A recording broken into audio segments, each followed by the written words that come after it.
দর্শক 2024 সালে যারা সৌদি আরবে আসতে চান তারা অবশ্যই 5টি গুরুত্বপূর্ণ বিষয় জেনে আসবেন। জেনে আসলে বিপদে পড়তে হবে না। কারণ এই 5টি গুরুত্বপূর্ণ বিষয় জেনে আসার পরে আপনারা সৌদি আরবে আসবেন। তার কারণ সৌদি আরবে অনেক লোক বর্তমান আসতেছে না জেনে না বুঝে আসার পরে অনেক বিপদে পড়তেছে। তো এই জন্য এই 5টি গুরুত্বপূর্ণ বিষয়টা আপনারা অবশ্যই ভালোভাবে জেনে আসবেন। তো এই গুরুত্বপূর্ণ বিষয়গুলো আজকে আপনাদের মাঝে আলোচনা করবো। অবশ্যই আপনারা ভিডিওটি না টেনে পুরোপুরি দেখবেন এবং শেয়ার করে দেবেন এবং লাইক দেবেন এবং অন্যান্য বিষয় যদি জানা থাকে তাহলে অবশ্যই কমেন্ট করবেন। তো চলুন কথা না বাইরে মূল বিষয়ে যাই। নাম্বার 1, আপনি যদি ফ্রি ভিসায় আসেন, যেটাকে লোড আনলোডিং ভিসা বা আমিল আইডি ভিসা বলে বা মালিকানা ভিসা যেটাকে বলা হয়, এই মালিকানা ভিসা যদি আসেন তাহলে অবশ্যই আপনার পেশাটা গুরুত্বভাবে দেখবেন এবং আপনি পেশার মধ্যে বলতে আমিল আইডি মানে ফ্রি ভিসার মধ্যে আবার কয়েক ধরনের ভিসা আছে, হাউস ড্রাইভার, আমিল আইডি এবং আমিল মুনজিল, লোড আনলোডিং, এরকম ভিসা কয়েকটা ভিসা অবশ্যই আপনারা জেনে বুঝে ভালো করে আগে শিওর হয়ে আসবে। তারপর যেটা গুরুত্বপূর্ণ বিষয় সেটা হচ্ছে যেটা যদি আপনার কোম্পানির ভিসা হয় তাহলে অবশ্যই আপনি কোম্পানির ভিসার মধ্যে আপনার পেশাটা ভালো করে দেখে আসবেন এবং কোম্পানির নাম, যে কোম্পানির ভিসা, যে কোম্পানিতে আপনি আসছেন অবশ্যই সেই কোম্পানির নাম আপনার পাসপোর্টের উপর যে ভিসা লাগানো থাকবে সেই ভিসার উপরে অবশ্যই আপনার সেই কোম্পানির নাম থাকবে এবং আপনার নাম থাকবে এবং আপনার পেশা থাকবে। এই বিষয়টা আপনারা অবশ্যই গুরুত্বপূর্ণভাবে এবং ভালোভাবে দেখে আসবেন। 3 নম্বর হচ্ছে যদি আপনি ফ্রি ভিসায় আসেন তাহলে অবশ্যই আপনি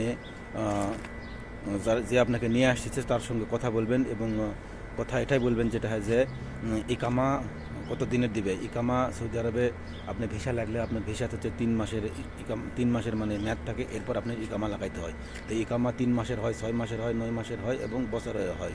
অবশ্যই আপনারা আসার আগে তার সঙ্গে কথা বলে আসবেন যে 1 বছরের ইকামা দিতে হবে এবং ইকামা কপিল দিবে। তো সেটা অবশ্যই যাচাই বাছাই করে আসবেন। 4 নম্বর যে গুরুত্বপূর্ণ বিষয়টা হলো সেটা যদি আপনি কোম্পানির হন তাহলে অবশ্যই কোম্পানির যেখানে ভিসা সেখানে তো আপনার নাম লেখা থাকবে। এরপর আপনার চুক্তিপত্র যেটা আছে সেটাতে আপনি বাংলা অনুবাদ করে দেখবেন, সেখানে আপনার বেতন কত, ডিউটি কতখানি এবং পেশা কী এবং চিকিৎসা ভাতা, যাতায়াত ভাড়া, ঘর ভাড়া, থাকা সমস্ত কিছু আছে কিনা এবং কোম্পানি হচ্ছে আপনার মানে অরিজিনাল নাকি কোম্পানি অরিজিনাল নাকি সাপ্লাই, সেগুলো যাচাই করে দেখবেন। দেখে এরপর আপনারা কথাবার্তা মানে বিদেশে আসার চিন্তাভাবনা করবেন।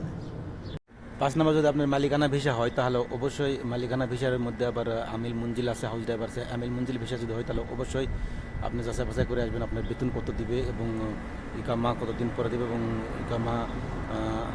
ইকামা ছুটি এবং যাতায়াত টিকিট সমস্ত কিছু দিবে কিনা, সমস্ত কিছু এগুলো যাচাই বাছাই কথাবার্তা বলে, থাকার ঘর সমস্ত কিছু দিবে কিনা এগুলো অবশ্যই যাচাই বাছাই এবং কথাবার্তা বলে আপনারা আসবেন।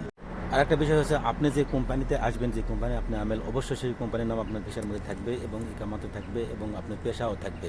আপনার ইকামাতে যদি আপনি রেস্টুরেন্টের ওয়ার্কার হন তাহলে রেস্টুরেন্টের ওয়ার্কার লেখা থাকবে, ক্লিনার হলে ক্লিনার লেখা থাকবে, এরকম সমস্ত কিছু লেখা থাকবে এবং ভিসাতে আপনার অবশ্যই যে কোম্পানিতে আসেন সেই কোম্পানির নাম থাকবে। আবার দেখা গেছে আপনি আসে কোম্পানিতে কাজ করতেছেন কিন্তু ভিসার মধ্যে বা ইকামার মধ্যে কোম্পানির নাম নাই, কোনো মালিকানা ভিসা, তাহলে অবশ্যই বুঝে নিতে হবে এটা মালিকানা ভিসা, আপনাকে সাপ্লাই হিসাবে কোনো কোম্পানিতে কাম করাইতেছে। এগুলো গুরুত্বপূর্ণ বিষয় আপনারা জেনে বুঝে অবশ্যই আসতে হবে। আর একটা বিষয় হচ্ছে যদি আপনার কোম্পানির ভিসা হয় তাহলে অবশ্যই কোম্পানির ভিসাতে যদি লেখা থাকে ওয়ার্ক পারমিট টেম্পোরারি, তাহলে অবশ্যই এটা মনে করবেন যে অল্প দিনের জন্য আপনার ভিসা, যে কোনো সময় আপনার কোম্পানি করতে পারে, অন্য সময় ভিসা লাগবে না, হয়তো 1 বছরের মেয়াদে যে কোনো সময় মানে অস্থায়ী সময় আপনার ভিসা লাগবে, এভাবে আপনি পরে ক্যান্সেল হয়ে যাবেন। আবার যদি লেখা থাকে work permit regular work permit, তাহলে আপনি রেগুলার করতে পারবেন এবং বছরে বছর আপনার ইকামা হবে, আপনি থাকতে পারবেন অনেক বছর পর্যন্ত। এই বিষয়গুলো আপনারা অবশ্যই ভালোভাবে জেনে বুঝে আসবেন। যে 5টি বিষয় আপনাদের বললাম সেই 5টি বিষয় অবশ্যই ভালো করে ফলো করতে হবে এবং বুঝে সুঝে আসতে হবে এবং আপনারা যারা জানেন তারা অবশ্যই অন্যদেরকে জানিয়ে দিবেন। হয়তো কেউ আপনাদের আশেপাশে কেউ বিদেশে আসতেছে, ভিসা লাগতেছে, যদি আপনি শিক্ষিত হন, জানাশোনা হন, তাহলে অবশ্যই এইসব বিষয়গুলো তাদের ভিসা দিকে চেক করে তাদেরকে হেল্প করবেন, যাতে বিদেশে এসে যাতে বিপদে না পড়ে, তাহলে অবশ্যই বিপদে পড়তে হবে না। একে অপরকে আমরা যদি সহযোগিতা করি তাহলে অবশ্যই আমরা বিপদে পড়বো না। তো আমাদেরকে সর্বশেষ যেটা বলি যে বিষয়গুলো ফলো করতে হবে 5টি, সেই বিষয়গুলো আবার শুরু থেকে বলি। সেটা হচ্ছে 1 নাম্বারটা কী করতে হবে, অবশ্যই আপনার ভিসার মধ্যে পেশা দেখতে হবে এবং মালিকানা ভিসা কিনা সেটা যাচাই বাছাই করে নিতে হবে।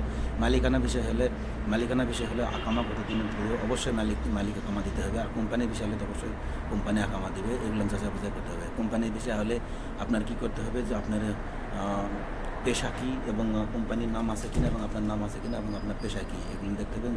যে কোম্পানি আপনার কথা বলছে সেই কোম্পানির নাম আছে কিনা এইসব বিষয়ে যদি কোম্পানির নাম না থাকে, যদি আপনার এমএল থাকে, লোড আনলোডিং ভিসা থাকে, তাহলে আপনি কোম্পানি ওটা মালিকানা ভিসা অবশ্যই আপনাকে কাজগুলো কোম্পানির কিন্তু ভিসা দিবে মালিক, এটা হবে আপনার সাপ্লাই। ঠিক আছে, তো এই জন্য এইসব ভিসা হলে অবশ্যই আপনারা কী করবেন, মালিকানা ভিসা হলে অবশ্যই আপনারা ইকামার কথা জানিয়ে নেবেন। অবশ্যই 1 বছরের ইকামা নেবেন এবং সাথে 3 মাসের থাকবে ভিসায়। এই মিলে আপনার করতে হবে 15 মাস হবে। 15 মাসে আপনি কাজকাম করে আপনি ভালো মতোভাবে ইকামা পরবর্তী বছরে করতে পারবেন, না হলে করতে পারবেন না। কোম্পানি হলে তো এই কোম্পানি ইকামা দিবে, বা সাপ্লাই হলে ইকামা দিবে না। তো এই হচ্ছে বিষয়। তো অবশ্যই ভালো থাকবেন, সুস্থ থাকবেন। আসসালামু আলাইকুম।